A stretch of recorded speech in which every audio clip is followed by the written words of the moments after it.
Hey guys, Jmann here with an actual video review of the Power Morphicon 2018 exclusive Legacy Lord Drakkon action figure. Lord Drakkon was this year's convention exclusive and can kind of be seen as Bandai's last hurrah, since the entirety of Power Rangers was sold to Hasbro. So, did Bandai go out with a bang or with a whimper?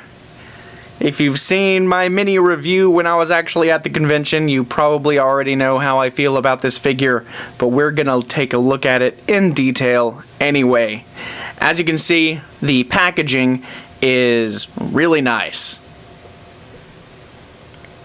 The front, of course, has Lord Drakkon on his throne, and that image moves around to the back, and on the back we get a nice view of the figure itself. Lord Drakkon is an immensely evil version of Tommy Oliver from an alternate universe who rules his Earth with dystopian philosophies. Lord Drakkon first appeared in Mighty Morphin Power Rangers number 9 from Boom Studios. But hey, this isn't just a box, it's actually a sleeve. So you actually have the ability to pull the sleeve off and actually show off the figure itself. Obviously, the artwork on this box is phenomenal.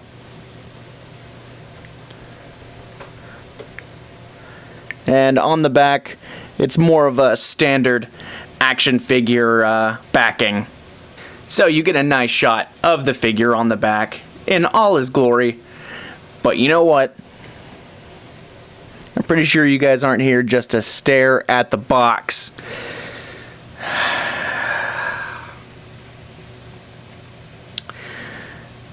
Let's crack him open. Okay, so here is evil Tommy Oliver out of the packaging, standing upright. Let's just go ahead and start off with the positives. The look of this figure is spot on. The white looks really nice. Both the green and the gold really pop and are very shiny. The head is actually done really well. I was afraid it would look a little gummy, but fortunately, the looks of this figure are spot on. Standing on a shelf, he absolutely looks very imposing. Looks great, actually. I would say that the looks of this figure are exactly what I wanted. As far as accessories go, he comes with Saba and the Dragon Dagger. And both of those are painted very nicely. It's using the same shiny paint. And I really like that Saba also has some nice silver going on the blade. Although I can't remember exactly if he actually used Saba and the Dragon Dagger while the Rangers first fought him in the first part of the comic series. I didn't bother to go actually pull my comics out and look, so I'm just gonna assume he may have, or you know, these were just added because he's a mix of both the green and the white Rangers. But anyway, I've dodged the bullet for long enough. I'm gonna have to actually talk about the articulation. Okay, so for articulation, Drakkon has fairly standard legacy articulation points. Ball joint on the head with a hinge, elbow joints. He has bicep swivels, double jointed elbows, ball jointed wrist on an added hinge, an ab crunch, a waist swivel, ball jointed hips, thigh swivels, double jointed knees, no boot cut, but he does have an ankle pivot.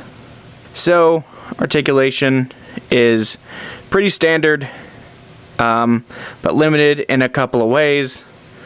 But that doesn't really matter because of what I'm about to do next. It is loose. He is super noodly. I'm not even doing much, and boy howdy. To the point where it's actually very difficult to get him into poses because the slight touch, he just BAM! Goes all the way back. And it's very annoying. And I did actually confirm that it wasn't just this figure, I grabbed another one. And luckily the second one was not as bad as the first, but it's still very noodly. So I opened two. Both of them had loose ab crunches. So I'm pretty much going to call it. Pretty sure most of these figures will have a loose ab crunch. Is Lord Drakkon awful? No. But he's also pretty difficult to recommend. I mean, when it comes down to it, he's pretty much just par for the course for Bandai's Power Rangers Legacy line.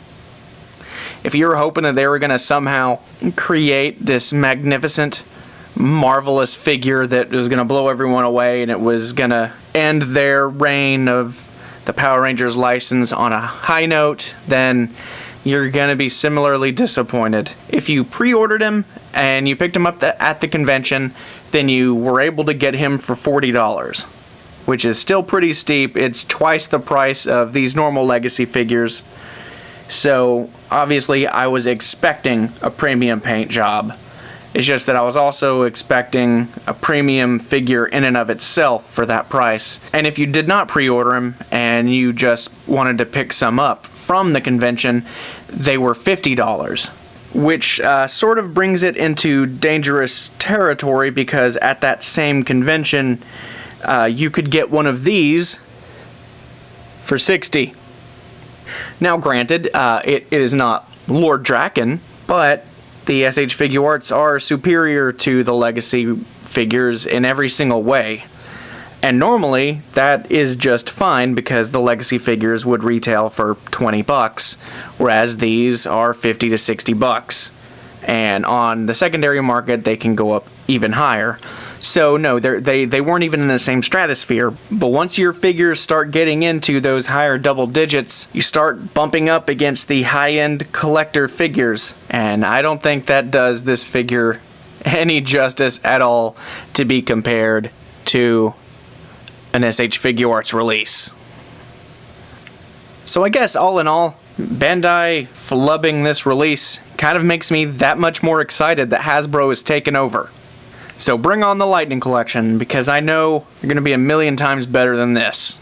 So guys, thank you for watching. Be sure to like the video if you liked it, dislike it if you disliked it, subscribe, comment, do all that stupid YouTube stuff, or do none of it. I don't really care. This has been Jmann, and I love each and every one of you. And I will see you guys the next time I review a toy, or post some other weird video. Peace.